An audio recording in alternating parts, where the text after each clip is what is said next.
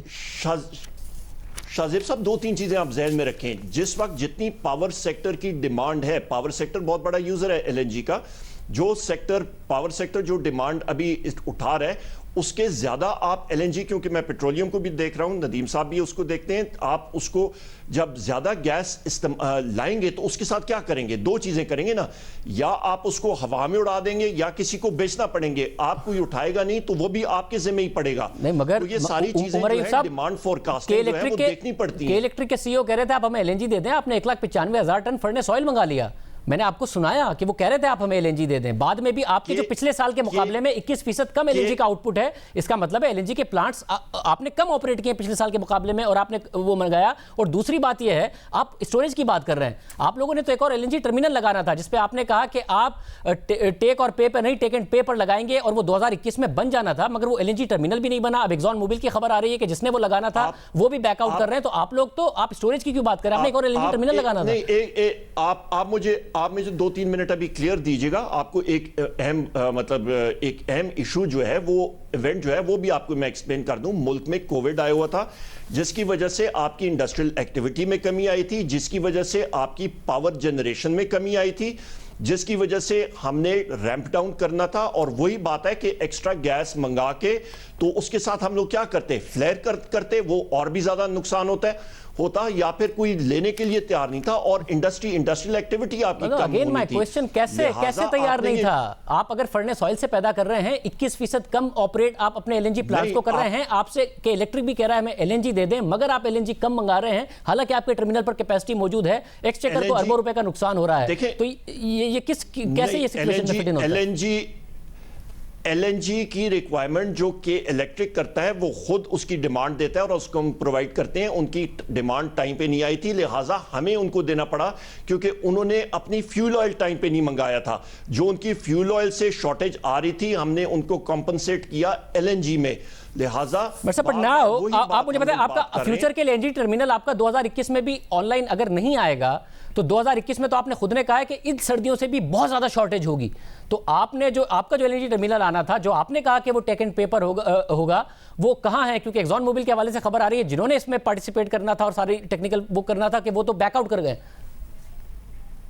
نہیں, اور بھی ایگزون موبل کے علاوہ بھی 2 اور کمپنیز ہیں جو آن ٹریک ہیں اور انشاءاللہ وہ آئیں گے. اور دوسری اہم بات یہ ہے کہ ہم لوگ جو نارتھ ساؤتھ پائپ لائن اس لیے بنا رہے ہیں, اور اسی لیے ہم نے کاؤنسل آف کامن انٹرسٹ کے سامنے اور صوبوں کے سامنے یہ بات رکھی ہے کہ پاکستان میں جو گیس کی انڈیجنس گیس کی پروڈکشن ہے وہ تقریباً 3.5 بلین کیوبک فیٹ کی ہے, اور وہ تقریباً 7.5% کی شرح سے وہ کم ہوتی جا رہی ہے, پرسنٹیج پر اینم یومیہ کے حساب سے وہ کم ہوتی جا رہی ہے.